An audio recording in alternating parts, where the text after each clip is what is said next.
But when the outlaws came for blood and fire, Abigail Hale became the only thing standing between a town's judgment and its salvation. This is the story of a widow who walked into the wilderness with nothing but her name and rode back through hell with everything to lose. A stolen horse, a guarded rancher, and one choice that would either bury her in the dust or carve her legend into the unforgiving frontier. Stay until the end. Like and comment with your city so I can see how far this story reaches. The town didn't have a name worth remembering, just another collection of weathered wood and broken promises squatting at the edge of Wyoming territory, where the railroad hadn't bothered to reach, and decent people knew better than to stay. Abigail Hale stood at the far end of what passed for a main street, a canvas bag hanging from one shoulder and dust settling into the creases of her mourning dress like it had already claimed her. She was 32, looked 40, felt 100. "You sure about this, Mrs. Hale?" The wagon driver shifted on his bench, not quite meeting her eyes. He'd been paid to bring her this far, and not a mile further. "Ain't nothing out that way but rocks and regret." Abby pulled the bag higher. "Then I'll fit right in." He grunted, slapped the reins, and left her standing in a cloud of alkali dust that coated her tongue and burned her throat. She didn't watch him go. There wasn't any point in looking back, not at the wagon, not at the life she'd scraped together in Kansas, not at the husband who'd died owing money to men who didn't forget and didn't forgive. The sun hammered down like a judgment she hadn't asked for but was getting anyway. She started walking. The valley opened up 3 miles west, carved between ridges of red stone that looked like broken teeth. Sagebrush sprawled across the floor in twisted clumps, and the creek that was supposed to run year-round had shriveled to a trickle that barely wet the rocks. The line shack crouched in the shadow of the northern ridge. 4 walls, a sagging roof, and a door that hung crooked on leather hinges. It was the ugliest thing she'd ever been grateful for. Abby dropped her bag inside and stood in the doorway, breathing hard. The interior smelled like mouse droppings and old smoke. A rusted stove squatted in one corner. A wooden frame that might have been a bed leaned against the far wall. The window was just a gap in the logs, no glass, no shutter. She sat down on the dirt floor and put her face in her hands. Didn't cry, couldn't afford it. Water was precious. By the time the sun started its slow dive toward the mountains, she'd swept out the worst of the debris, patched the door with a strip of canvas torn from her bag, and started a small fire in the stove using dried sage and a handful of kindling she'd gathered from the creek bed. The smoke didn't draw right, the chimney was half blocked with an old bird's nest, but it was heat, and heat meant survival. She had 2 cans of beans, a small sack of cornmeal, a tin cup, a knife. That was it. That was everything between her and starvation. Abby opened one of the cans with the knife, ate half, and saved the rest for morning. Then she lay down on the bare wood frame and stared at the ceiling until exhaustion pulled her under. She dreamed of Simon, her husband, the man who'd promised her a future and delivered a grave. When she woke, the stars were still out and the fire had died to ash. The first week passed in a haze of thirst and silence. She learned the shape of the valley, where the creek pooled deep enough to drink from, where the best sage grew for burning, where the rattlesnakes liked to sun themselves on the flat rocks. She set a snare made from wire she'd pulled out of the shack's walls and caught a rabbit on the 4th day. Skinned it, roasted it, ate every scrap, even the parts that made her stomach turn. No one came. No one even knew she was there. That was the idea. On the 8th day, she found the canyon. It split off from the main valley like a scar, narrow and deep, the walls pressing in so close that the sunlight barely touched the bottom. Abby followed it because she had nothing better to do and because the creek seemed to run stronger here, fed by some hidden spring further up. She walked for an hour, boots scuffing on smooth stone, until the canyon opened into a small basin ringed by cottonwoods. And that's where she saw the horse. It was standing in the shade, head low, one back leg cocked at an angle that wasn't right. A mare. Dark bay, almost black with a blaze down her face and white socks on both hind legs. Beautiful, even half dead. Abby stopped moving. The mare's ears swiveled toward her, but she didn't run, couldn't. The leg was swollen just above the hock, and there was a gash along her shoulder still weeping fluid. She'd been out here a while, days maybe, long enough to get weak. Abby took a slow step forward. Easy. The mare snorted and shifted, favoring the bad leg. "Easy," Abby said again. She kept her voice low, steady, non-threatening. She'd grown up around horses. Her father had run a freight business back in Missouri before the war ruined him, and she knew that tone mattered more than words. She moved closer, 10 feet, 5. The mare's nostrils flared and her eyes rolled white, but she didn't bolt. Abby crouched down and waited, just sat there in the dirt, not looking directly at the horse, letting her presence settle. Minutes passed. The cottonwoods rustled overhead. A jay screamed somewhere up the canyon. Finally, the mare lowered her head and blew out a long breath. Abby stood slowly, took another step, and reached out. The mare let her touch her neck. "There you go," Abby murmured. Her fingers found the gash on the shoulder. Deep, but not fresh. Infected, though. She could smell it. "Someone did a number on you, didn't they?" The mare shuddered under her hand. Abby ran her palm down the mare's back, over her ribs. Too thin, coat dull, dehydrated. She moved to the injured leg and crouched again, fingers gentle on the hot, swollen joint.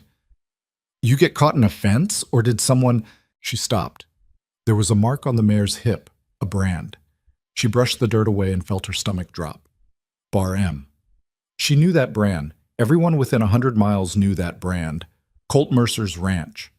Abby sat back on her heels and looked at the mare. "You're stolen, aren't you?" The mare just stared at her with dark, exhausted eyes. "Or you ran off.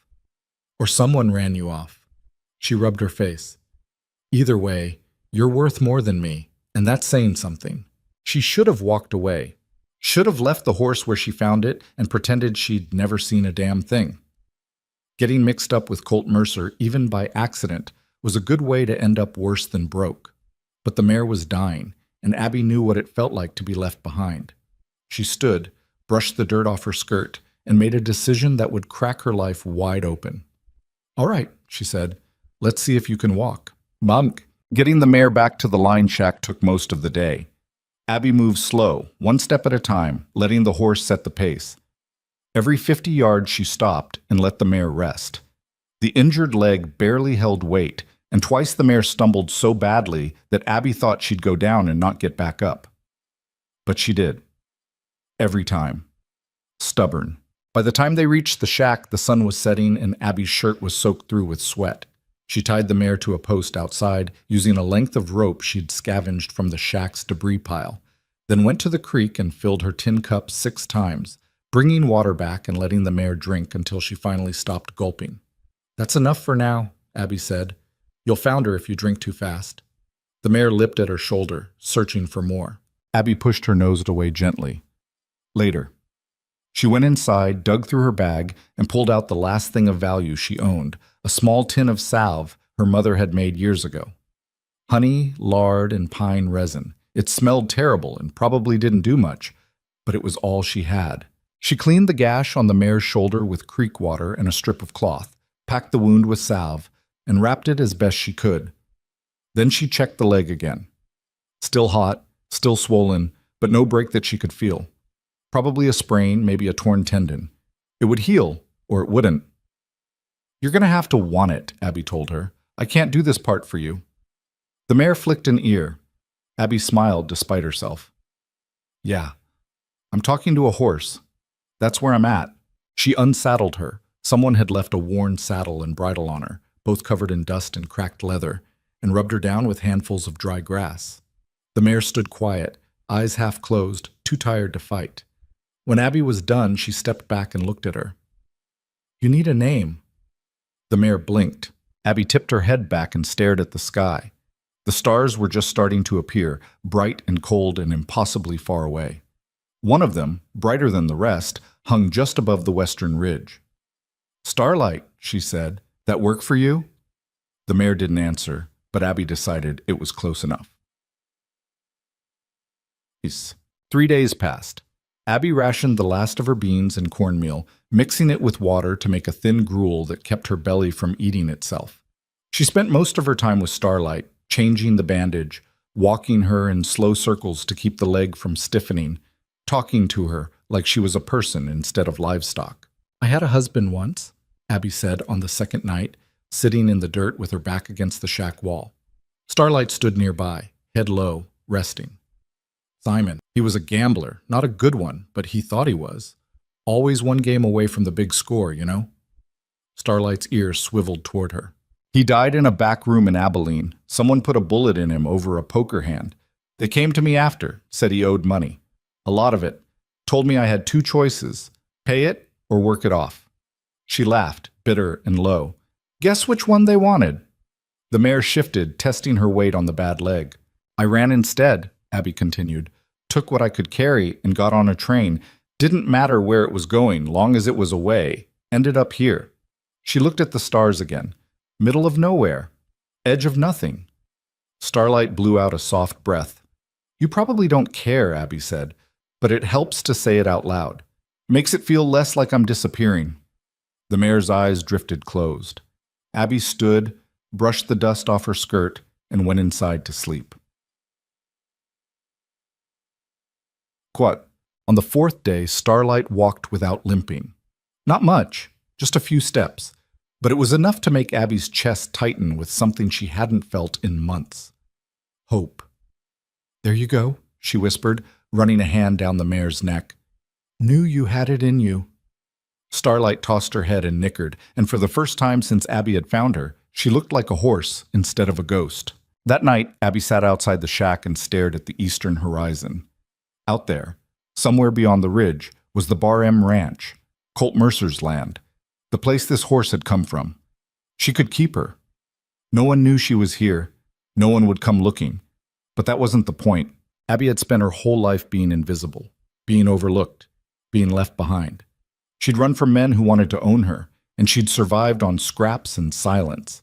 But keeping this horse, this stolen, wounded, stubborn mare, would make her exactly what those men had always said she was. A thief. And Abby Hale was a lot of things, but she wasn't that.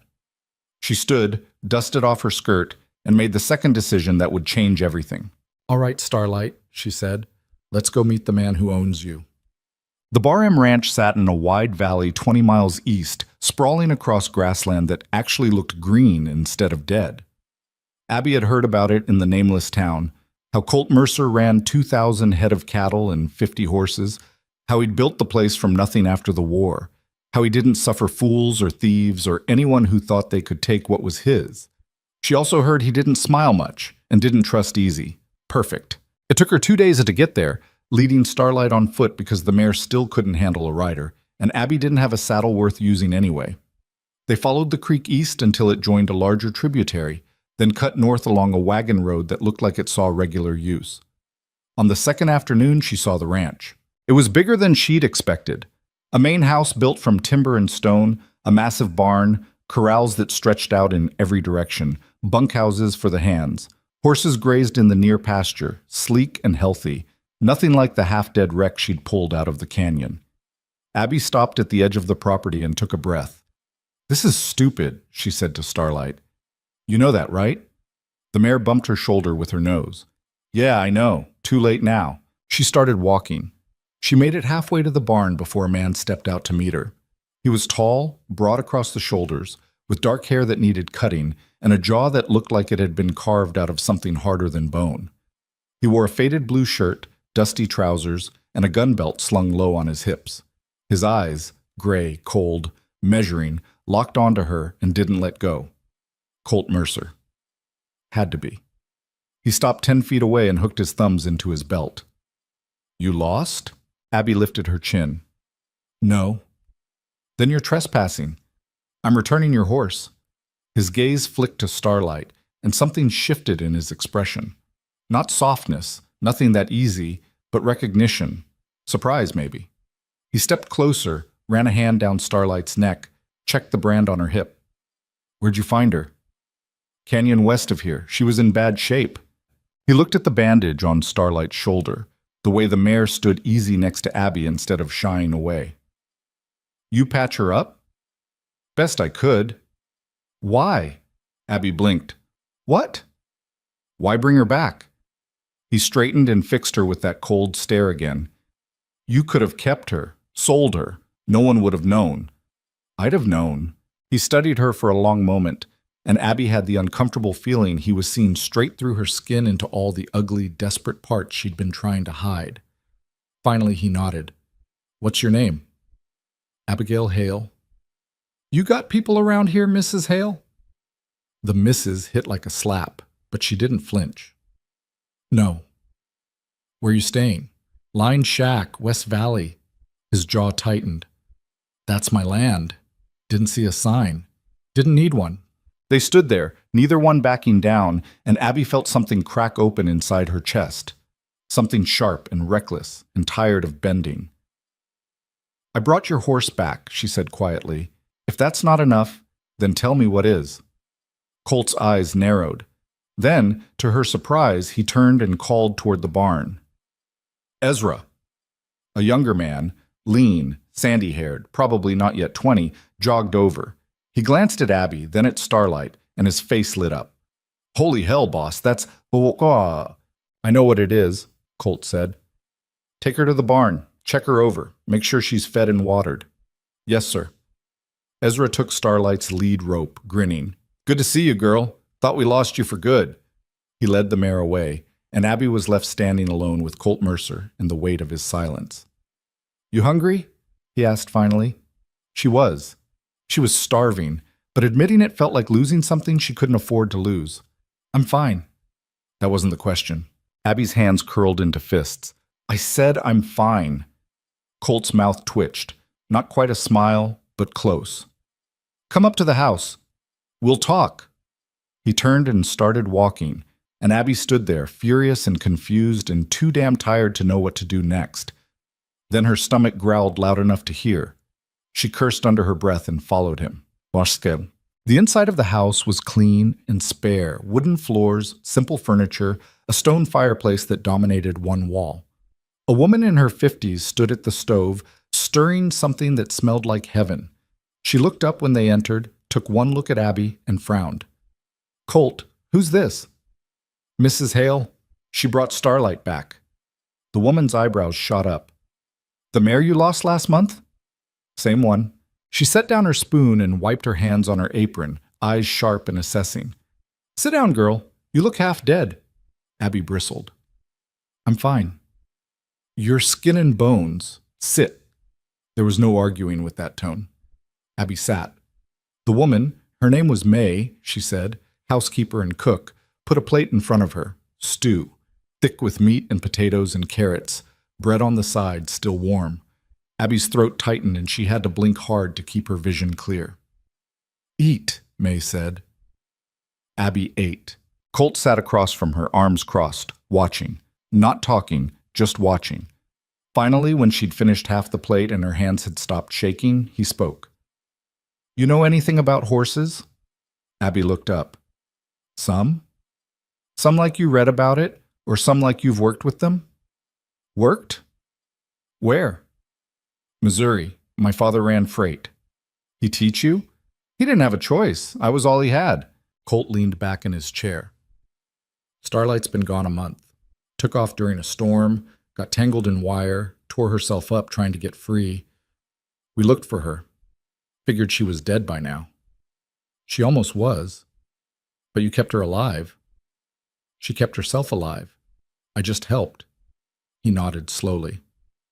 "I'm short a wrangler. Lost one to a broken leg.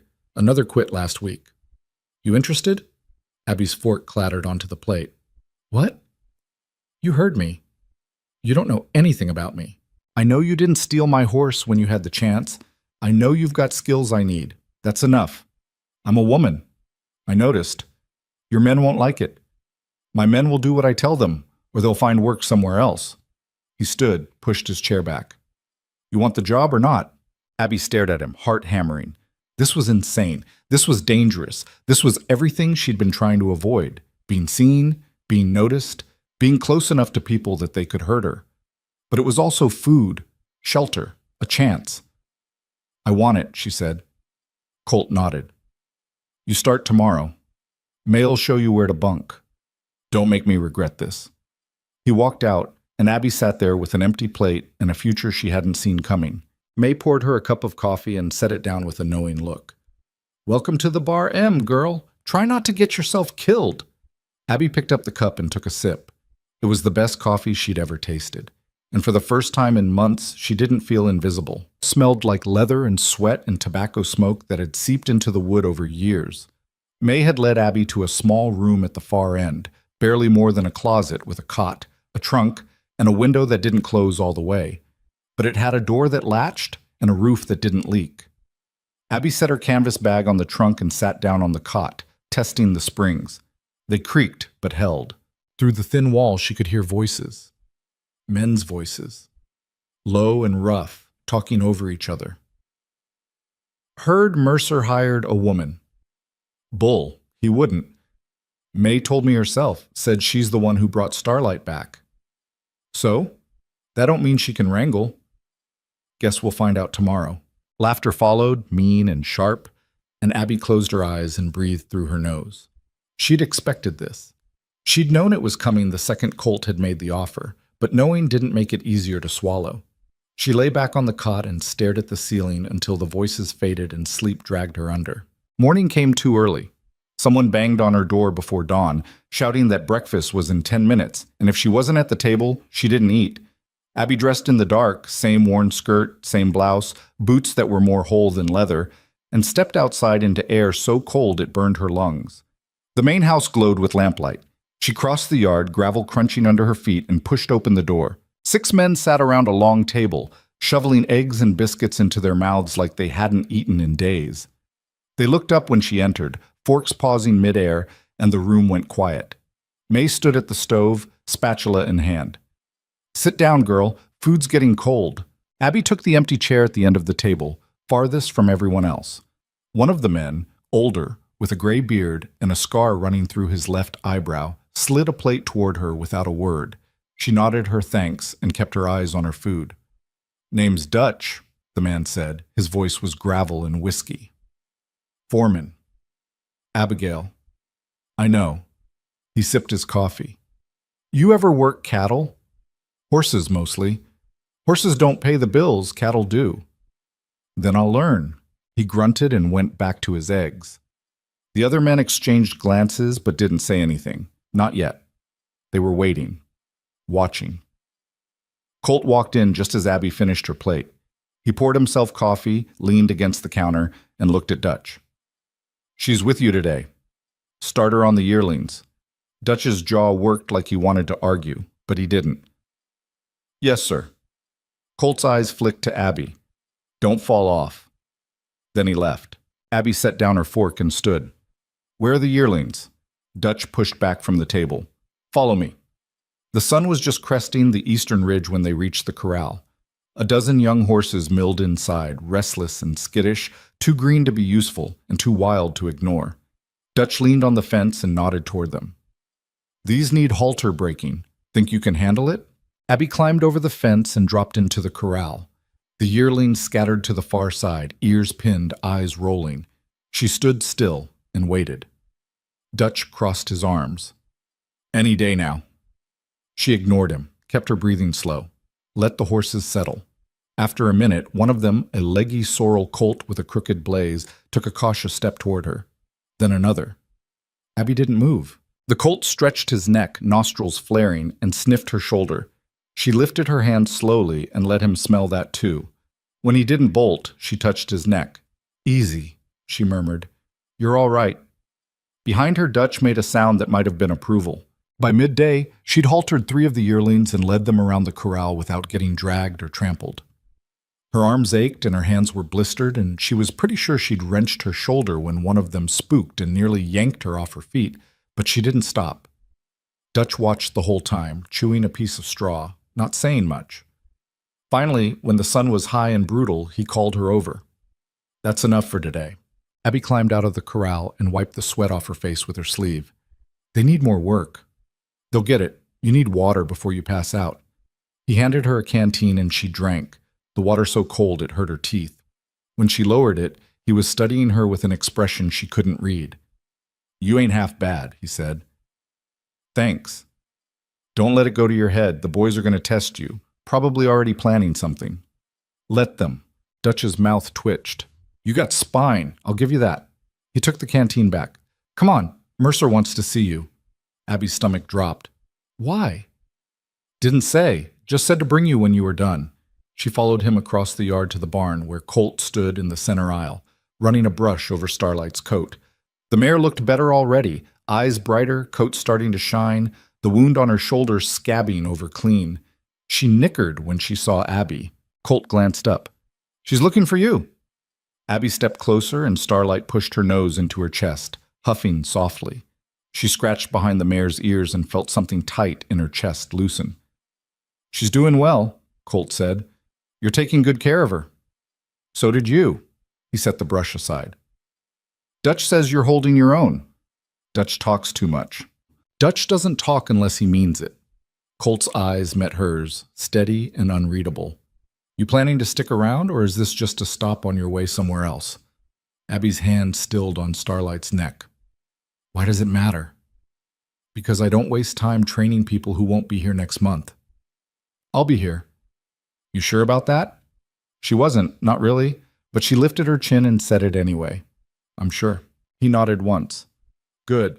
There's a mare in the back stall, bay with a white star. She's got an abscess in her hoof. Think you can handle it?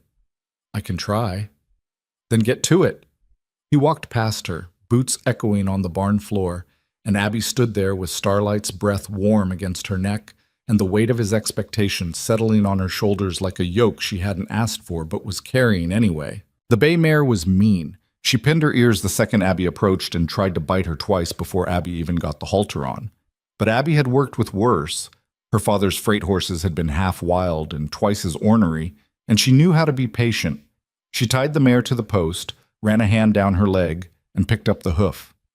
The abscess was ugly, hot, swollen, oozing. The mare jerked her leg back, and Abby nearly got kicked in the ribs. Hold still, she muttered. The mare snorted and stomped. Abby tried again.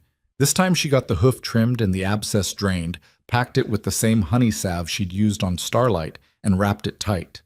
By the time she was done, her shirt was soaked through and her hands were shaking. She stepped back and looked at the mare. You're welcome. The mare flicked her tail and went back to eating hay. That night, Abby sat outside the bunkhouse with a plate of stew May had brought her, watching the stars come out one by one. The air was cooling fast and the wind carried the smell of sage and dust. Somewhere in the distance, a coyote howled. She thought about Simon, about the life she'd left behind, about how easy it would have been to just disappear into the wilderness and let the world forget she'd ever existed. But she was still here, still breathing, still fighting. The door creaked open behind her and Ezra stepped out, hands in his pockets. He was the youngest of the ranch hands, still green enough to smile at her instead of glare. Mind if I sit? Abby shrugged. It's your porch. He sat down on the steps, elbows on his knees. For a minute, neither of them spoke. Then Ezra cleared his throat. You did good today, with the yearlings. Dutch tell you that? Didn't have to. I watched. Abby glanced at him. You spying on me? Just curious, he grinned. We don't get a lot of women around here, especially ones who can handle a horse without getting thrown. I got thrown plenty when I was learning. Yeah, but you got back on. That's the part that matters. He picked at a splinter in the wood. The guys are going to give you hell, you know. I know. Don't take it personal. They're just testing me. I know that too. Ezra nodded. For what it's worth, I think you'll do fine. Thanks. He stood, brushed the dust off his pants, and went back inside. Abby finished her stew and sat there a while longer, letting the silence settle around her like a blanket. She didn't know if she belonged here yet, didn't know if she ever would. But for the first time in months, she had a roof over her head and food in her belly, and work that didn't make her feel like she was disappearing. That was enough. For now. The next week passed in a blur of aching muscles and blistered hands, and late nights spent collapsing onto her cot too tired to dream. Abby worked the yearlings every morning, helped Dutch and the others move cattle in the afternoons, and spent her evenings in the barn, tending to horses that needed shoeing or doctoring or just a steady hand. The men didn't make it easy. They gave her the worst jobs, mucking stalls, hauling water, fixing fence in the places where the wire was so tangled it took hours to clear. They forgot to tell her when they moved the herd to a different pasture, left her standing in an empty field for half the morning. One of them, a stocky man named Rafe with a missing tooth and a chip on his shoulder, put a burr under her saddle before she rode out one day. She found it before she mounted, held it up, and looked him dead in the eye. "You want me gone that," she said. "Tell Mercer yourself." Rafe's face went red, but he didn't say a word. After that, the prank stopped. Not because the men liked her, most of them still didn't, but because she'd proven she wasn't going to break. Dutch started giving her harder tasks. Horses that bucked, cattle that didn't want to be moved, fences that needed riding in the far pastures where you didn't see another soul for hours. Abby took it all without complaint, and slowly, grudgingly, the men started to respect her. Not warmth, not friendship, just respect. It was more than she'd expected. Colt, though, was a different story. He didn't talk to her much, didn't acknowledge her except to give orders or ask about the horses she was working with. But she felt him watching, not in a way that made her skin crawl, just in a way that made her aware, like he was measuring her against some invisible standard and deciding whether she'd come up short. It set her teeth on edge. One afternoon, she was in the barn brushing down a gelding when Colt walked in. He stopped a few stalls down and started checking tack, and Abby kept working, ignoring him. "That mare with the abscess is sound again," he said without looking at her. "Good. You did a decent job with her." Abby paused mid-stroke. That was the closest thing to a compliment she'd heard from him since she'd started. She didn't know what to do with it. "Thanks," she said finally. He moved to the next saddle, running his hand over the stitching. "Dutch says you're ready to start working the green horses." "If he thinks so." "I'm asking what you think." She turned to look at him. He was watching her now, those gray eyes sharp and unreadable, waiting. "I think I can handle it," she said. "All right, you start tomorrow." He left before she could respond, and Abby stood there with the brush in her hand, feeling like she'd just passed some kind of test she hadn't known she was taking. The green horses were younger, wilder, harder to predict. Abby spent hours in the round pen, working them in circles, teaching them to respond to pressure and release, to trust the weight of a saddle and the feel of a bit. It was slow, frustrating work, and more than once she got dumped hard into the dirt, but she got back up. Every time. One morning, she was working a gray filly that had more fire than sense. The filly spooked at a shadow, bolted across the pen, and slammed into the fence so hard the rails shook. Abby grabbed the lead rope and hauled her back, talking low and steady until the filly's breathing slowed. When she looked up, Colt was leaning on the fence, arms crossed. "You okay?" he asked. "Fine. That filly's got a mean streak. She's scared, not mean. There's a difference." He tilted his head, studying her. "You always this stubborn? You always this nosy?" His mouth twitched, not quite a smile, but close. "Fair enough." He pushed off the fence and started to walk away, then stopped and looked back. "You're doing good work, Abby." She blinked. He'd never used her first name before. It sounded strange coming from him, personal. "Thanks," she said. He nodded and kept walking, and Abby turned back to the filly, her heart beating a little faster than it should have been. That night she lay on her cot and stared at the ceiling, replaying the way he'd said her name. It shouldn't have mattered. It didn't mean anything, but it stuck in her head anyway, stubborn and unwelcome. She rolled over and closed her eyes, willing sleep to come. It didn't. The weeks bled into a month, and Abby started to feel something she hadn't felt in years. Settled. Not safe. She was too smart to believe in that, but settled. Like maybe this place could hold her for a while without collapsing under her weight. She ate breakfast with the men every morning, worked until her hands were too sore to grip the reins, and fell into her cot every night too tired to think. It was hard, brutal work, but it was hers, and that mattered. May started leaving extra biscuits on her plate. Ezra asked her advice about a horse he was training. Even Dutch cracked a smile once when she managed to get a particularly stubborn steer into the pen without losing her temper. But the real shift came on a Saturday afternoon when Colt called her into his office.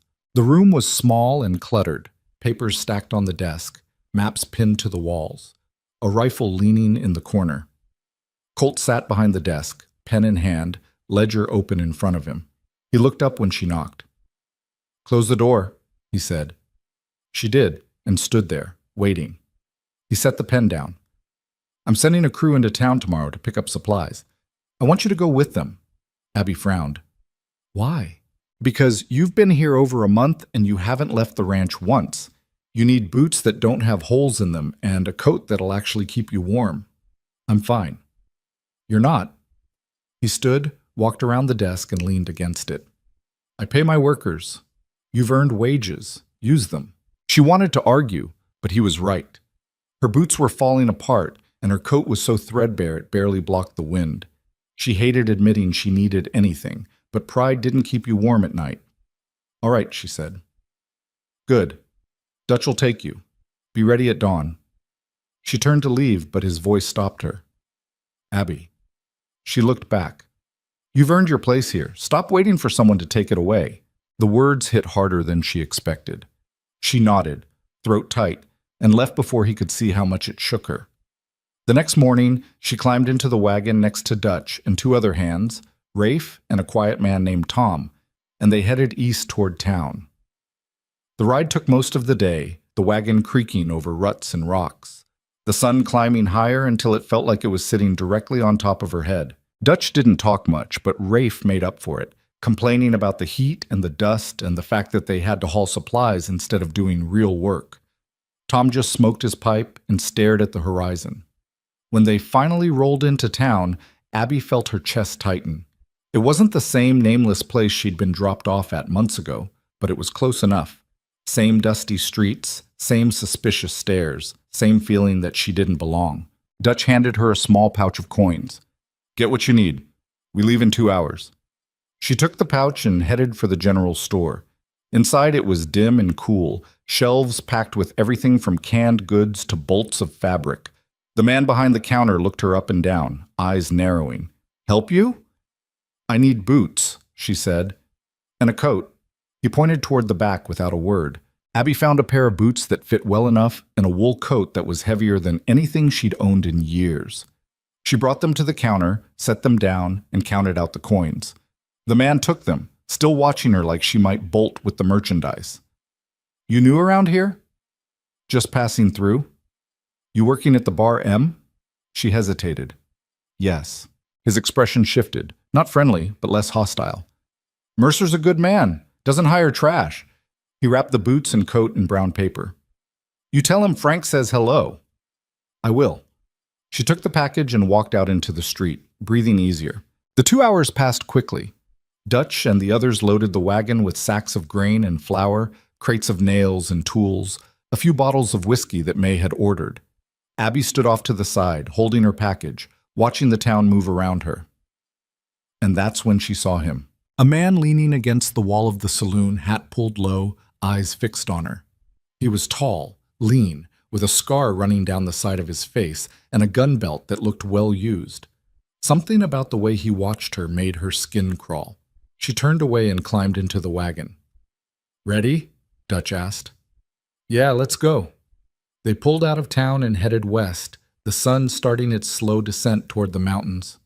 Abby glanced back once, and the man was still there, still watching. She didn't say anything, didn't know what to say, but unease settled in her gut and didn't leave. That night, back at the ranch, she sat on the porch steps and pulled on her new boots. They were stiff and uncomfortable, but they didn't have holes. She wrapped the new coat around her shoulders and felt the weight of it, solid and real. Ezra walked by and stopped. New gear? Yeah. Looks good? Feels strange, he laughed. You'll get used to it. She hoped he was right. Inside, through this window, she could see Colt sitting at the table, talking with Dutch. His profile was sharp in the lamplight, all angles and shadows. He looked tired, older than she'd thought when she first met him. As if he felt her watching, he turned his head and their eyes met through the glass. Neither of them looked away. Finally, Abby stood, pulled the coat tighter, and went inside to sleep. She didn't see the man from town again. But she didn't forget him either. The man with the scar showed up at the ranch 3 days later. Abby was in the round pen working a chestnut gelding when she heard the horse approaching. She looked up and her hands went still on the lead rope. Same lean build, same hat pulled low, same gun belt that looked like it had seen too much use. He reined in at the fence and tipped his hat, mouth curving into something that wasn't quite a smile. Morning? Abby didn't answer, just stood there, every muscle in her body coiled tight. Colt came out of the barn, wiping his hands on a rag. He stopped when he saw the man, and his expression went hard. Derek. Colt, The man, Derek, dismounted and looped his reins over the fence. Been a while. Not long enough. Colt's voice. What do you want? Just came to talk, friendly-like. We got nothing to talk about. Derek's eyes slid past Colt and landed on Abby. He looked at her for a long moment, head tilted like he was trying to place her. Then his smile widened. That the woman who brought your mare back? Colt stepped into his line of sight. I said, what do you want? Heard you've been losing horses. Thought I'd offer my services. I don't need your services. You sure about that? Because word is, you lost 3 more last week. Good stock, too. That's a lot of money walking off your land. Abby's stomach dropped. She hadn't heard about any missing horses. Colt hadn't mentioned it, but the way his jaw tightened told her it was true. I'll handle it, Colt said. Will you? Derek leaned against the fence, casual, like they were discussing the weather. Because from where I'm standing, looks like you got a problem you can't fix. Lucky for you, I got eyes and ears all over this territory. I could help you track down whoever's taking what's yours. For a price. Everything's got a price, Colt. You know that. Colt's hand drifted toward his hip, and Derek's smile sharpened. Easy, Derek said. I'm not here to cause trouble, just making an offer. He glanced at Abby again. Real generous of you, by the way, taking in strays. Didn't know you had such a soft heart.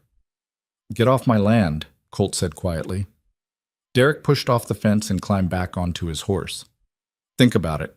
Offer stands for another week. After that, he shrugged. Well, horses are tricky things. Easy to lose, hard to find. He wheeled his horse around and rode off, kicking up dust that hung in the air long after he was gone. Abby walked over to the fence, still holding the lead rope. Who was that? Colt stared after him, jaw working. Trouble. That's not an answer. He turned to look at her, and for the first time since she'd met him, she saw something close to anger in his eyes. Not at her. At the situation. At Derek. At himself. Derek Voss, he said, runs a gang out of the Badlands north of here. Rustlers, thieves, killers when it suits them. He's been trying to get a foothold in this valley for years. And you think he's the one taking your horses? I know he is, just can't prove it. Abby's grip tightened on the rope. So what are you going to do? Nothing. Nothing?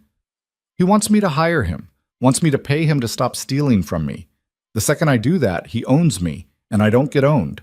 He walked back toward the barn, shoulders stiff, and Abby stood there watching him go, a cold knot forming in her chest. That night, the bunkhouse was quiet. The men sat around playing cards, voices low, tension humming under every word. Abby sat on her cot, mending a tear in her shirt, listening. Heard Voss came by today, Rafe said. He did, Dutch replied. Colt sent him packing. For now, but if we keep losing stock, we're not hiring that snake. Mercer's made that clear.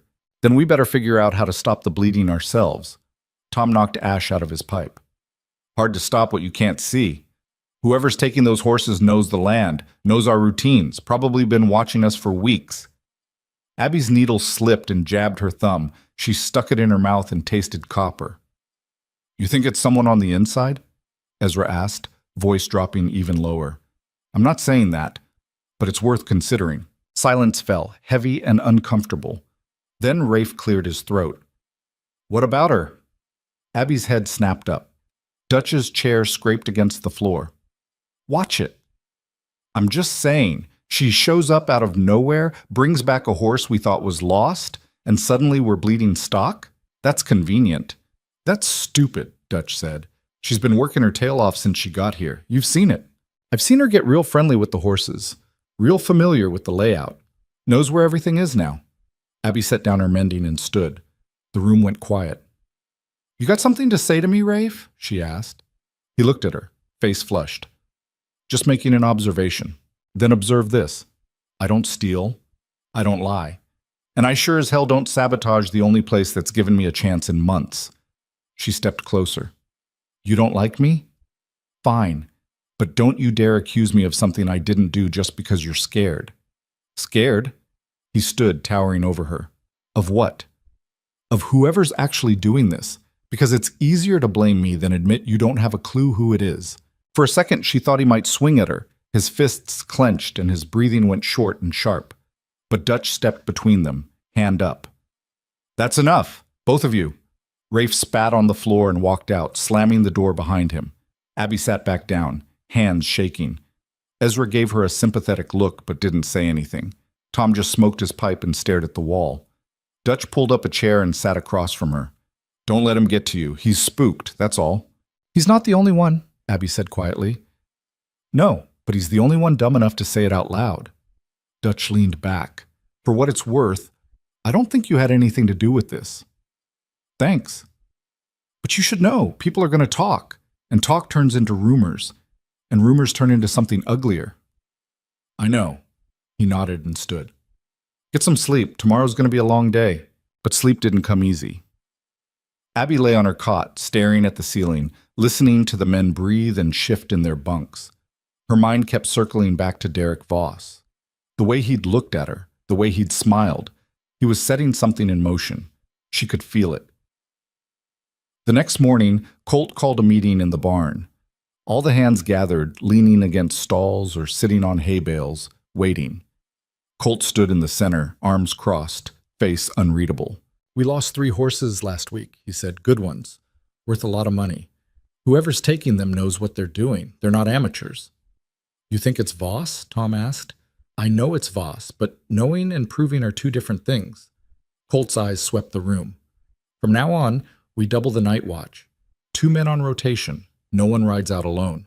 And if you see anything, you report it to me or Dutch. Understood?" A murmur of agreement rippled through the group. "One more thing," Colt said. "There's been talk. Accusations. I'm going to say this once. If I catch anyone spreading rumors or pointing fingers without proof, you're done here. I don't care how long you've worked for me. We stick together or we fall apart. Your choice." He let that hang in the air for a moment, then dismissed them. Abby stayed behind pretending to check a saddle. When the others had filed out, Colt walked over. "You all right?" he asked. "Fine." "Rafe give you trouble?" "Nothing I can't handle." He studied her. "You sure about that?" She looked up at him, tired and angry, and something else she didn't want to name. "What do you want me to say, Colt? That I'm scared? That I don't know if I belong here? I already know that. I've known it since the day I showed up." "That's not what I asked." "Then what are you asking?" He was quiet for a long moment. Then he said, "I'm asking if you trust me." The question caught her off guard. She wanted to say yes. Wanted to believe that this place, this man, could be different from everything else that had let her down. But trust wasn't something she gave easily. Not anymore. "I'm trying to," she said finally. "That's fair." He turned to leave, then paused. "For what it's worth, I trust you."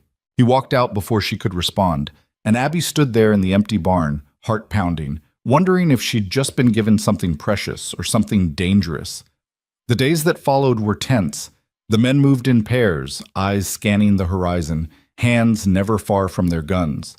Abby worked the horses, kept her head down, and tried to ignore the way some of them watched her when they thought she wasn't looking.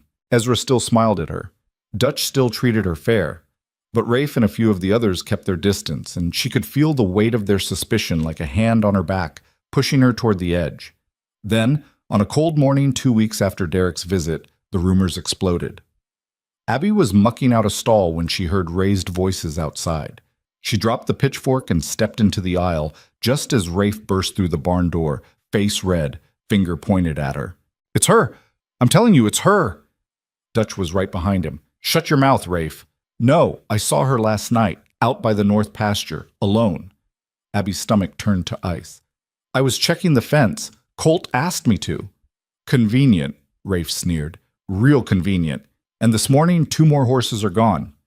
The air went out of the barn. Even Dutch looked shaken. "That true?" he asked. 2 more gone?" Rafe nodded. Tom found the gate open, fresh tracks leading north. "Right where she was last night." Abby's hands clenched into fists. "I didn't take those horses." "Then why were you out there alone?" "I told you. Colt asked me to check the fence."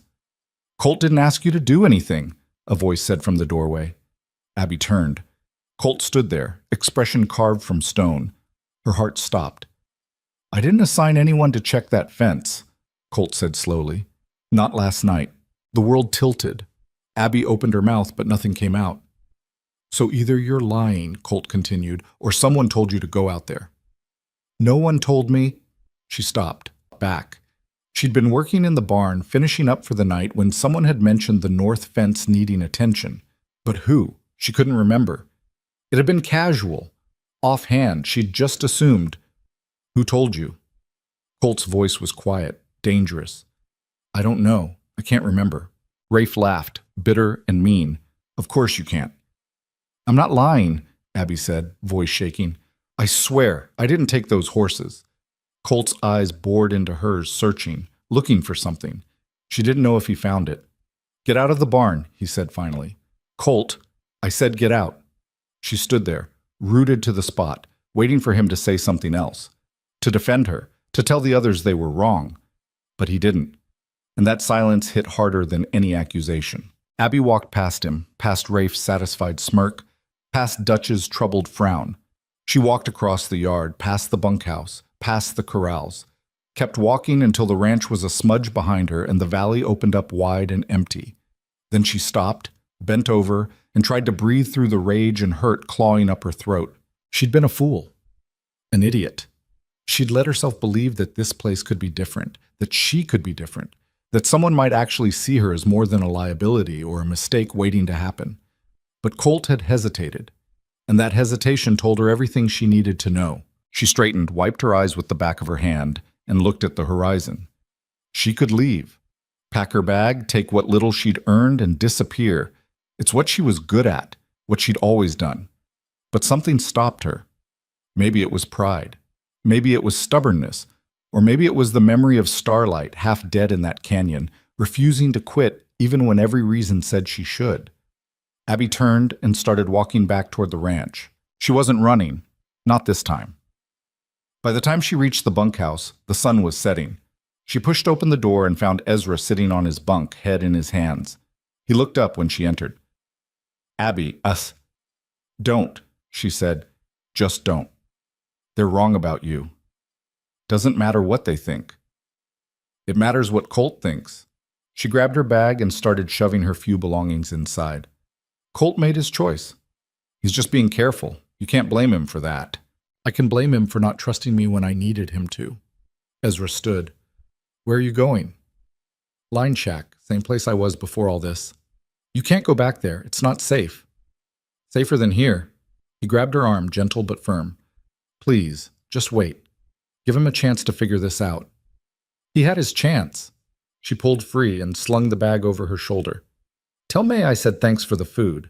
She walked out into the twilight, boots crunching on gravel, and didn't look back. The line shack was exactly as she'd left it, cold, empty, smelling like dust and loneliness. Abby dropped her bag on the floor, lit a small fire in the stove, and sat down with her back against the wall.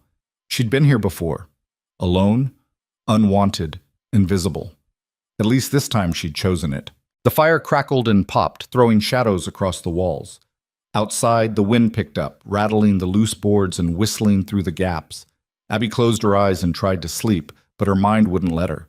She kept seeing Colt's face, the way he'd looked at her, the doubt. She'd trusted him, and he'd thrown it back in her face. Hours passed. The fire died down. The cold crept in. And then just before dawn, she heard it. Hoofbeats. Distant but growing closer. Abby stood and moved to the window, peering out into the gray light. A group of riders, maybe 5 or 6, moving fast across the valley floor, heading east, toward the Bar M. Her breath caught. She grabbed the old spyglass she'd found in the shack weeks ago and focused on the riders.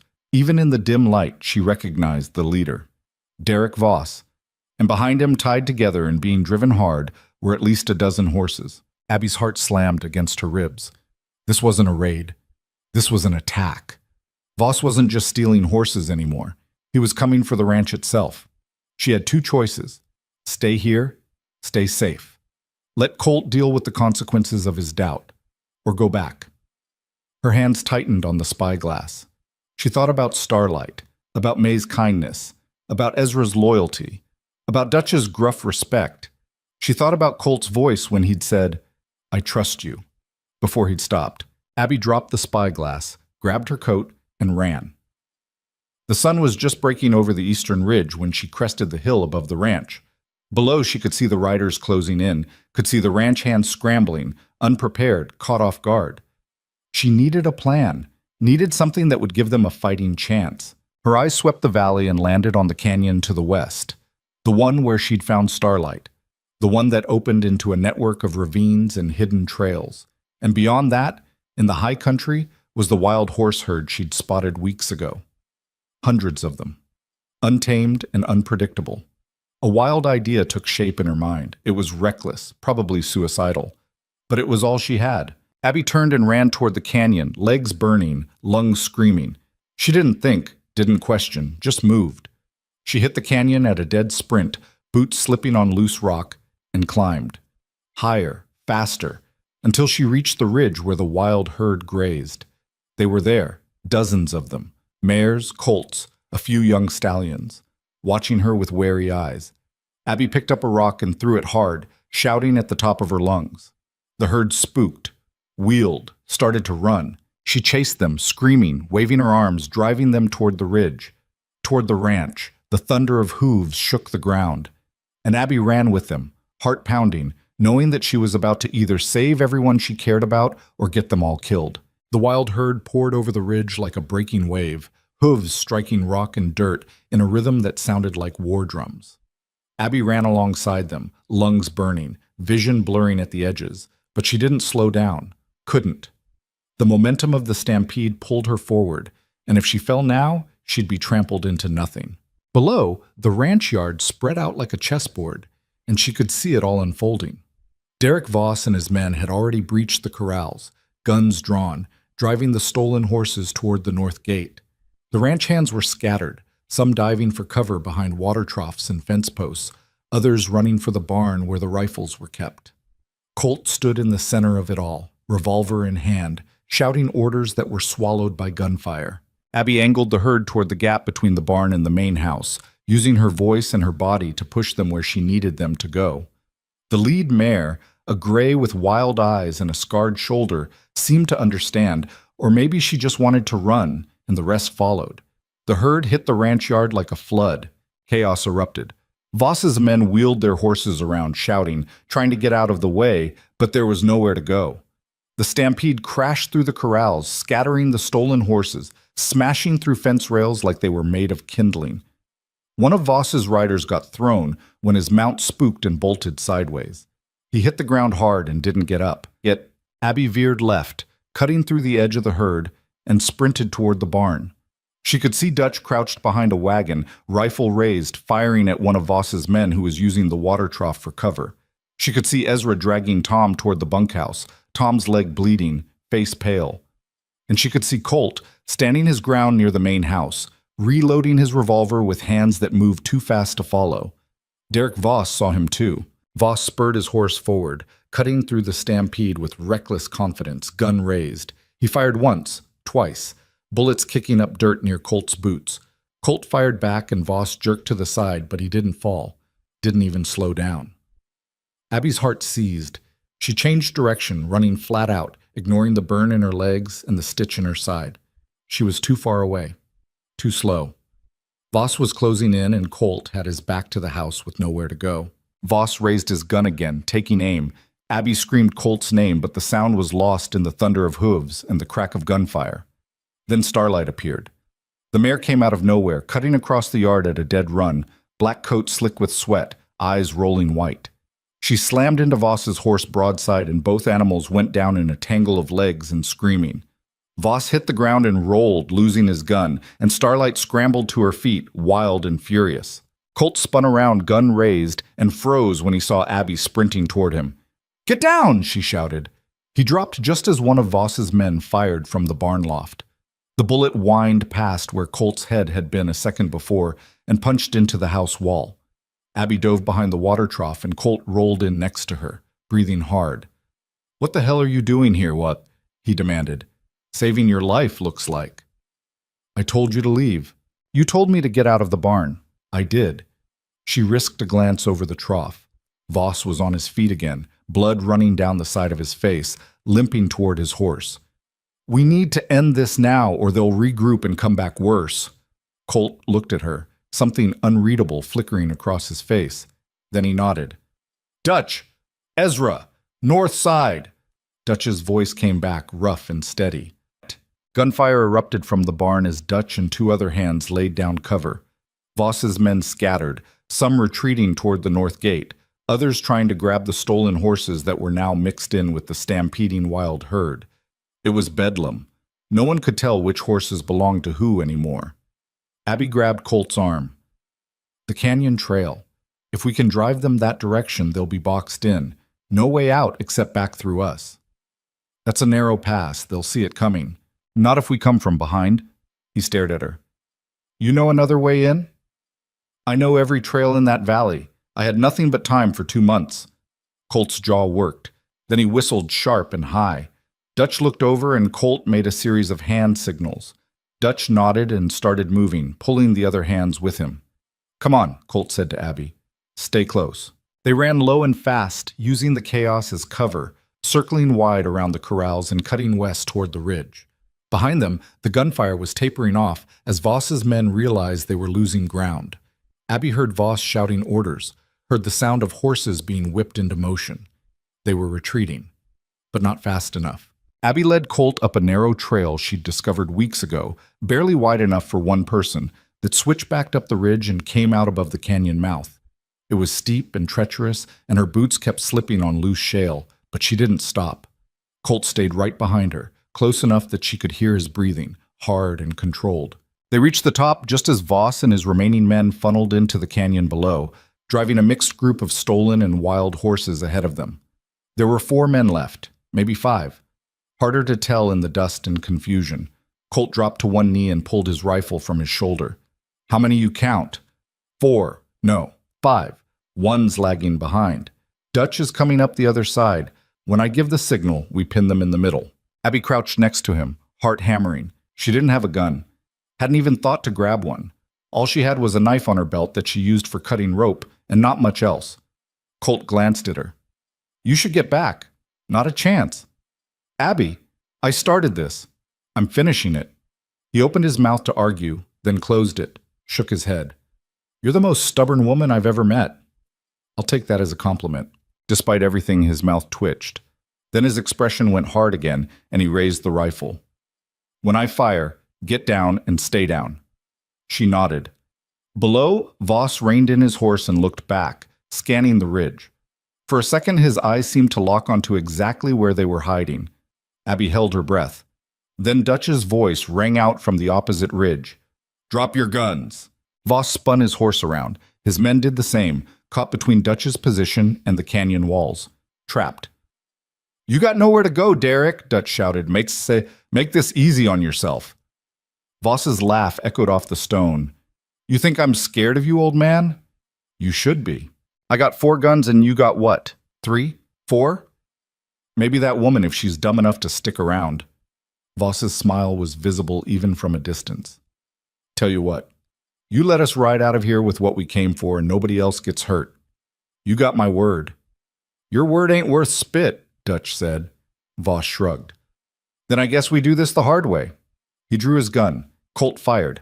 The shot cracked like lightning and Voss jerked sideways, clutching his shoulder.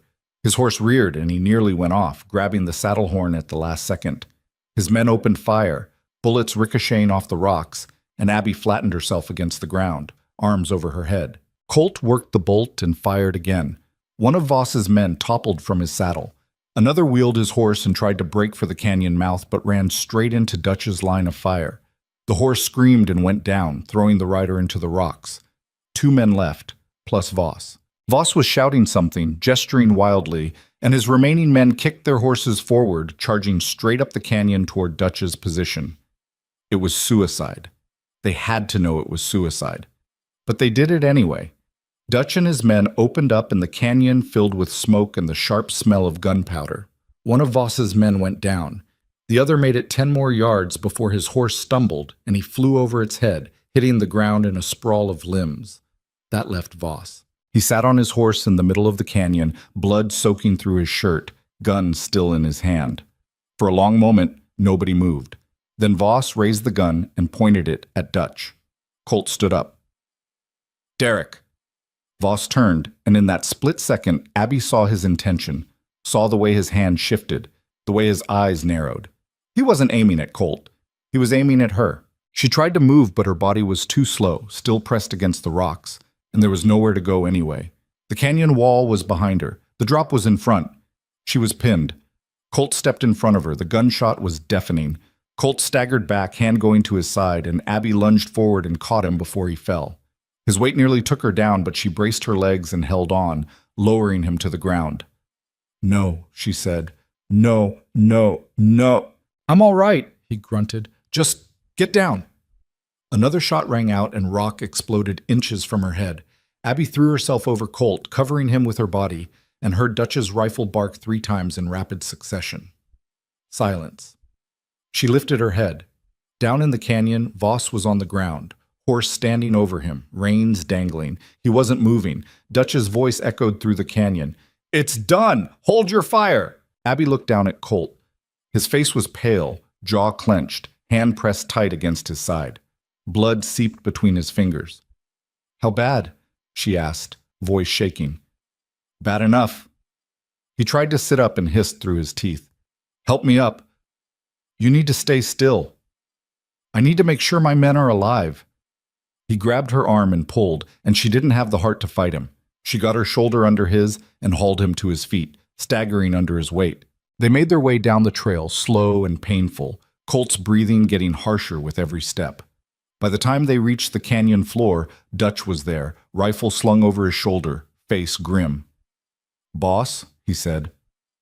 "How many?" Colt asked. "Voss and 4 of his men, all down. We got 2 wounded on our side, Tom and Rafe. Tom's leg is bad, but he'll live. Rafe took a graze to the head, knocked him cold." "The horses?"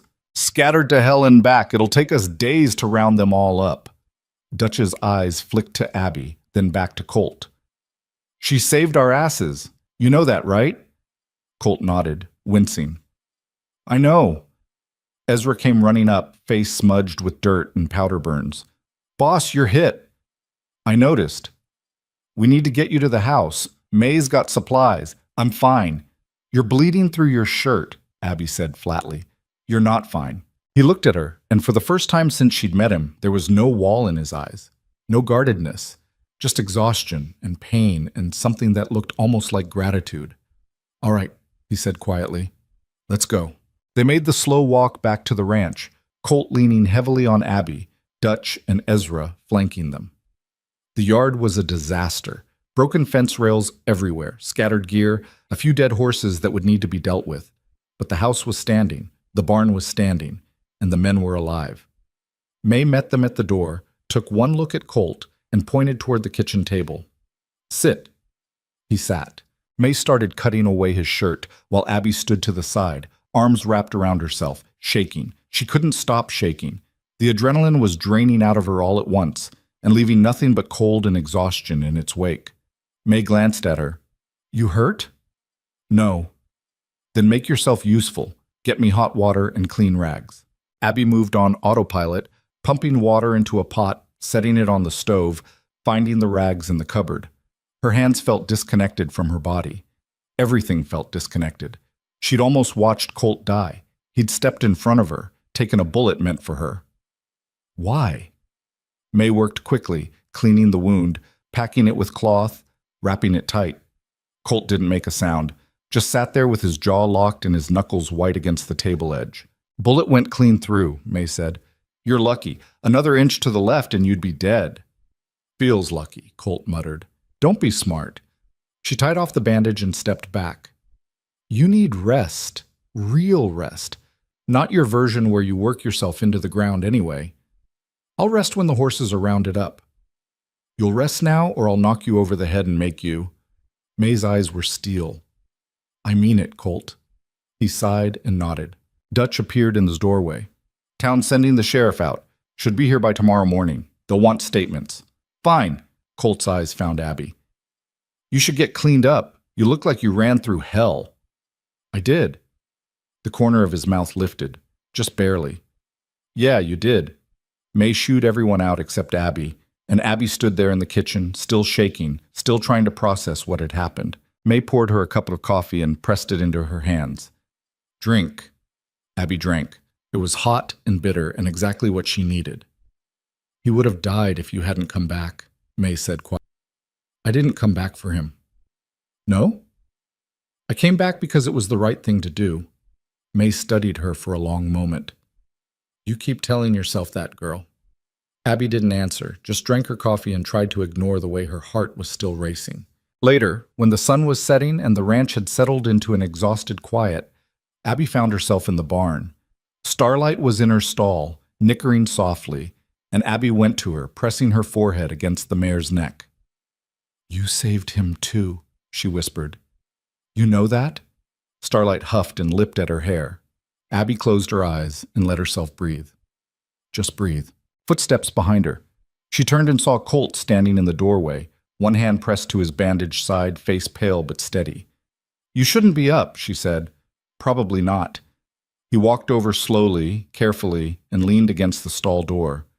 I owe you an apology. Abby's throat tightened. You don't owe me anything.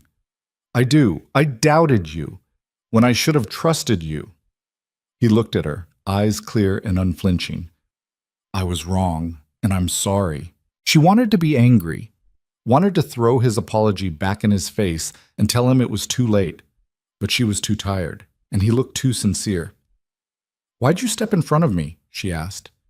Because I wasn't going to let you get shot. You barely know me. I know enough. He was quiet for a moment. You came back. Even after everything, even after I... He stopped, shook his head. You came back. That tells me everything I need to know. Abby's eyes burned. She blinked hard. I didn't know what else to do. You could have run. Most people would have. I'm not most people. No. His voice was soft. You're not. They stood there in the dim light of the barn, the silence stretching between them, and for the first time since Abby had arrived at the Bar M, she didn't feel like an outsider looking in. She felt like she was standing exactly where she was supposed to be. Colt reached out, hesitated, then touched her hand. Just briefly. Just enough. Thank you, he said, for everything. Abby nodded, not trusting her voice. He turned and walked back toward the house, moving slow, and Abby watched him go, something fragile and terrifying blooming in her chest. That night she lay on her cot in the bunkhouse, listening to the men breathe. Ezra was snoring softly. Tom was muttering in his sleep. Even Rafe, bandaged and bruised, was quiet. Tomorrow the sheriff would come. There would be questions, paperwork, consequences. But tonight, the ranch was safe. The horses were coming home. And Abby wasn't alone. She closed her eyes and let sleep take her, and for the first time in longer than she could remember, she didn't dream of running. The sheriff arrived just after dawn, riding in with 2 deputies and an expression that said he'd rather be anywhere else. He was a heavy man with a thick mustache and tired eyes, the kind who'd seen enough trouble to know it never really ended, just changed shape. Abby was in the barn mucking stalls when she heard the horses. She set down the pitchfork and walked to the door, wiping her hands on her pants. Colt was already in the yard, moving slower than usual, one hand pressed to his side. May stood on the porch, arms crossed, watching. The sheriff dismounted and nodded to Colt. Mercer. Sheriff Dawson. Heard you had some excitement out here. Dawson's eyes swept the yard, taking in the broken fences, the trampled ground, the dark stains in the dirt that hadn't quite washed away. Voss? Voss and 4 of his men, all dead. Dawson's jaw worked. You sure about that? Derek Voss has been a thorn in my side for 3 years. I want to see the body myself. Dutch will take you to the canyon. We left them where they fell. Figured you'd want to verify. Damn right I do. Dawson glanced at his deputies. You 2 stay here. Take statements. He looked back at Colt. I'll need yours too. And anyone else who was involved. Colt's eyes flicked to Abby, standing in the barn doorway. Mrs. Hale was involved, more than anyone. Dawson turned, really seeing her for the first time. His expression shifted, something between surprise and suspicion. That right? Abby stepped forward, lifting her chin. It's right. She's the one who stampeded the wild herd, Colt said, broke up Voss's attack, saved lives. Dawson's eyebrows climbed. A woman stampeded a wild herd? You got a problem with that, Sheriff? May's voice cut across the yard like a whip. Dawson held up his hands. No, ma'am. Just surprised is all. He looked at Abby again, slower this time, measuring. I want to hear the whole story, from the beginning. Abby nodded. I'll tell you whatever you need to know. Dutch led Dawson and one of the deputies toward the canyon while the other deputy started interviewing the ranch hands. Abby sat on a bench outside the barn and waited her turn, watching Colt talk to the deputy, his voice steady despite the pain he had to be in. When the deputy finally called her over, she told him everything. How she'd seen Voss and his men heading toward the ranch. How she'd driven the wild herd down from the ridge. How the fight had unfolded. She didn't leave anything out. Didn't try to make herself sound braver or smarter than she'd been. Just told the truth. The deputy wrote it all down in a small notebook, nodding occasionally. When she finished, he looked up. That's quite a story, Mrs. Hale. It's what happened. I'm not saying I don't believe you, but a woman running down a stampede to save a ranch she'd only been working at for a few weeks? He tapped his pencil against the notebook. Some folks might find that hard to swallow. Some folks can think whatever they want, Abby said. I know what I did. The deputy studied her for a moment, then closed the notebook. Fair enough. Sheriff will probably want to talk to you again when he gets back, but you're free to go for now. She stood and walked back to the barn, feeling the weight of eyes on her back. The ranch hands were scattered around the yard, watching, waiting to see what would happen next. Rafe stood near the corral, bandage wrapped around his head, jaw tight. When Abby passed him, he spoke. I was wrong about you. She stopped, turned. What? I said I was wrong. He didn't look happy about it, but he said it anyway. You didn't steal those horses, and you could have let Voss tear this place apart, but you didn't. So, I was wrong.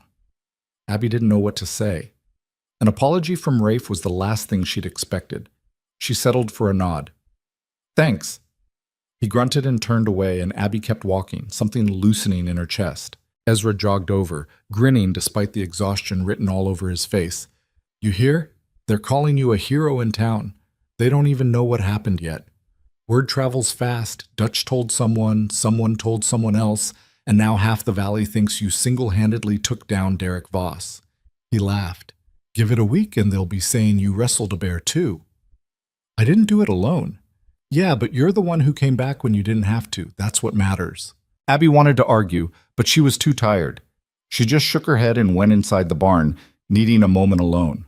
Starlight was waiting in her stall, ears pricked forward. Abby walked over, and the mare pushed her nose into Abby's chest, huffing softly. We made a mess, didn't we? Abby murmured, scratching behind the mare's ears. But we're still here. That counts for something. Starlight's eyes drifted closed, content, and Abby leaned against her and breathed. Later that afternoon, Sheriff Dawson returned from the canyon. His face was grim but satisfied. He found Colt in the house, May fussing over his bandages, and Abby lingering in the doorway. It's Voss, Dawson said, and his men, all accounted for. I'll need to file a report, but as far as I'm concerned, this was self-defense. You and your people did what you had to do. Colt nodded. What about the horses he stole? We found most of them mixed in with your stock. You'll need to sort through and see what's yours, what's wild, and what might have come from other ranches. But that's your problem, not mine. Dawson pulled off his hat and rubbed his head. Voss had a bounty on him, $200, dead or alive. That's yours, Mercer. Split it among my men. They earned it. You sure? I'm sure. Dawson nodded and looked at Abby. Mrs. Hale, I owe you an apology. When I first heard the story, I thought maybe folks were exaggerating, but I talked to Dutch, talked to your men, and they all said the same thing. You're the reason this ranch is still standing. Abby's throat tightened. I just did what needed to be done. That's more than most people can say. He put his hat back on. You ever need anything? You come find me. I mean that. She nodded, not trusting her voice. Dawson left with his deputies, and the ranch settled into an uneasy quiet. The men went back to work, rounding up the scattered horses, repairing fences, cleaning up the mess. Abby joined them, falling into the rhythm of labor, grateful for something to do with her hands. But the tension wasn't gone. Not completely. That night, as the sun set and the men gathered for dinner, there was a knock on the main house door. May answered it and found a group of townspeople standing on the porch. A dozen, maybe more. Men and women Abby didn't recognize, holding lanterns, faces uncertain. Colt came to the door, wincing as he moved. "Can I help you?" One of the men stepped forward, hat in his hand. "Mr. Mercer, we heard what happened, heard about Voss, and we heard about the woman who helped you stop him." Colt's expression didn't change. "What about her?" "Some of us, we heard rumors about her being involved with the thefts, and we wanted to say we were wrong." Abby appeared in the hallway behind Colt, and the man's eyes found her. He looked embarrassed, ashamed. "Mrs. Hale," he said, "we owe you an apology. We believed the lies Voss was spreading, believed them without question. That was wrong." A woman stepped forward, older, with kind eyes. "My husband lost 2 horses to Voss last year. We couldn't prove it, couldn't do anything about it. But you stopped him. You gave us justice when no one else could. Thank you." More voices joined in, agreeing, apologizing, thanking her. Abby stood there, frozen, not knowing what to do with any of it. Colt's hand found the small of her back, steadying her. "You hear that?" he said quietly. "You're not invisible anymore." She wanted to tell him she didn't need their thanks, didn't need their validation. But the truth was, it mattered. It mattered more than she wanted to admit. "Thank you," she said finally, voice rough. "I appreciate it." The townspeople lingered a few more minutes, offering help with repairs, bringing food May hadn't asked for but accepted anyway. Then they left, and the porch was empty again. Colt turned to her. "You all right?" "I don't know what I am." "That's fair." He smiled just a little. "Come on, May made stew." They ate together at the big table, the ranch hands crowding in, telling stories about the fight, exaggerating details, laughing in that rough way men do when they've survived something they shouldn't have. Abby sat between Ezra and Dutch, listening, and for the first time she felt like she was part of the conversation, instead of just existing on the edges of it. Rafe raised his glass. "To Mrs. Hale, the toughest damn woman in Wyoming territory."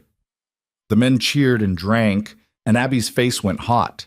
She stared at her plate, embarrassed and touched and completely overwhelmed. Colt caught her eye across the table and mouthed, "You earned it." She nodded and looked away before he could see how much that meant. The days that followed were strange. Normal but different. The work was the same, horses to train, fences to fix, cattle to move, but the way people looked at her had changed. The ranch hands treated her like one of them.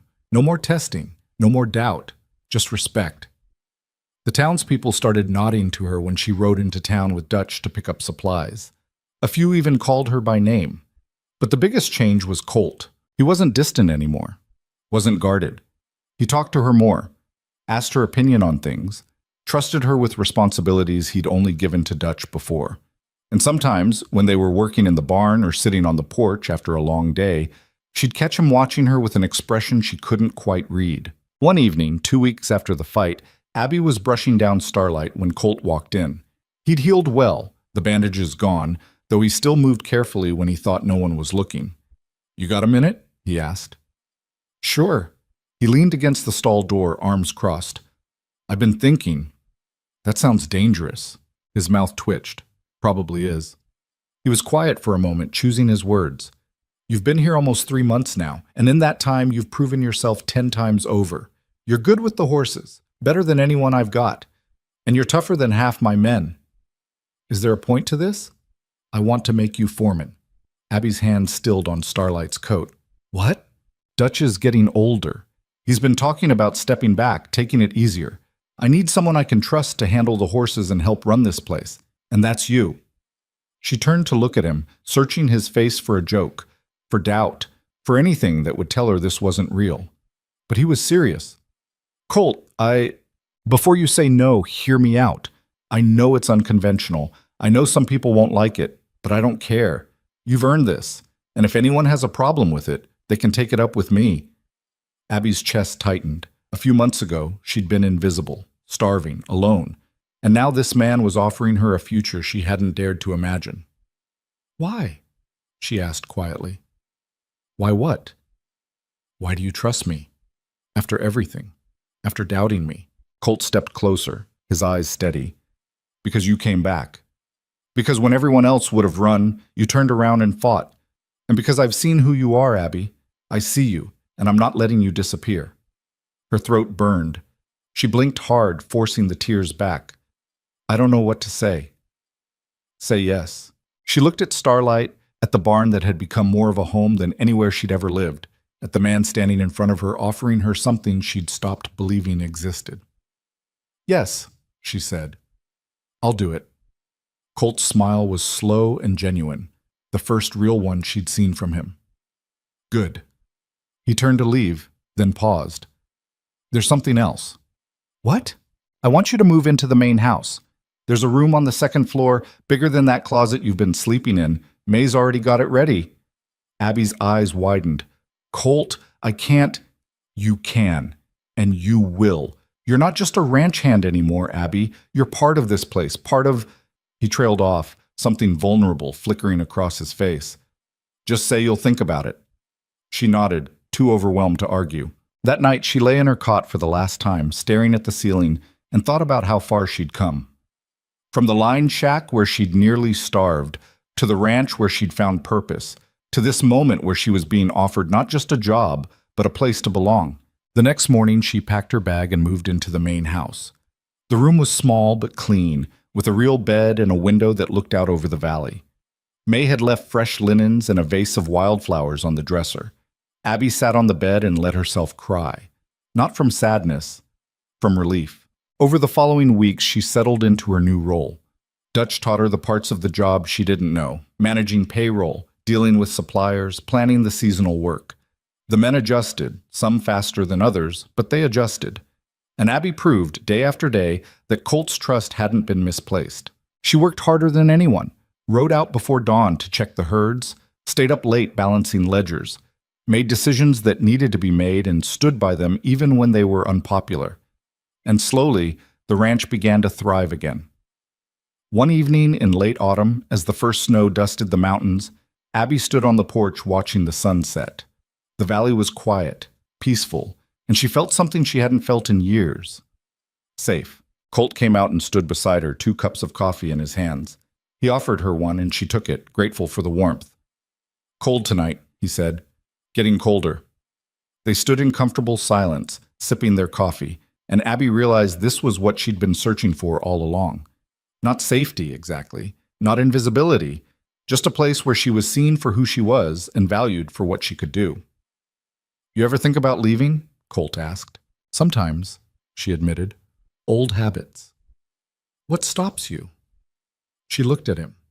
Really looked at him. At the man who doubted her, then trusted her, then stood in front of a bullet for her. The man who'd given her a chance when no one else would. You, she said. This place. The people. I finally found something worth staying for. Colt set down his cup and turned to face her fully. I'm glad you stayed. Me too. He reached out and tucked a strand of hair behind her ear, the gesture so gentle it made her heart stutter. I know I'm not good at this, at talking about feelings, but I need you to know something. What? You changed everything, Abby. From the moment you walked onto this ranch with that mare, you changed everything, and I don't want to go back to how it was before. I don't want to imagine this place without you. Her breath caught. Colt. I'm not asking for anything you're not ready to give. I just needed you to know. She set down her own cup and stepped closer, closing the distance between them. What if I'm ready? His eyes searched hers, and she saw hope there, cautious and fragile. Are you? I'm tired of running, she said. I'm tired of being alone, and I'm tired of pretending I don't feel something for you. He cupped her face in his hands, thumbs brushing her cheekbones. You sure? I've never been more sure of anything. He kissed her then, slow and careful, like she was something precious that might break. And Abby kissed him back, pouring everything she couldn't say into that moment, all the fear and hope and gratitude and something deeper that she wasn't ready to name yet, but felt all the same. When they finally pulled apart, both breathing hard, Colt rested his forehead against hers. Stay, he whispered. Not just tonight. Stay. I'm not going anywhere, she said, and she meant it. Winter came hard that year, but the Bar M was ready. The horses were healthy and strong. The cattle had been moved to lower pastures. The fences were repaired, and the people who called the ranch home had become something more than coworkers. They'd become family.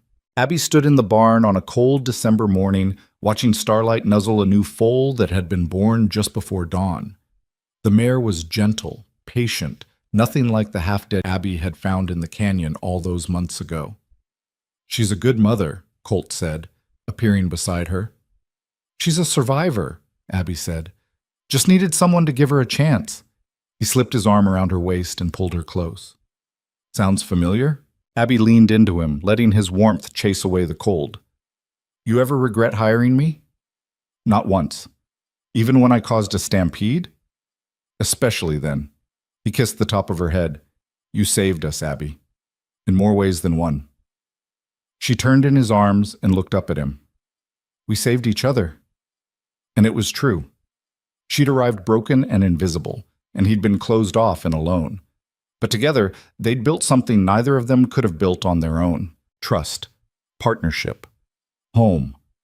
May called from the house that breakfast was ready, and Colt groaned. "She's going to work us to death today."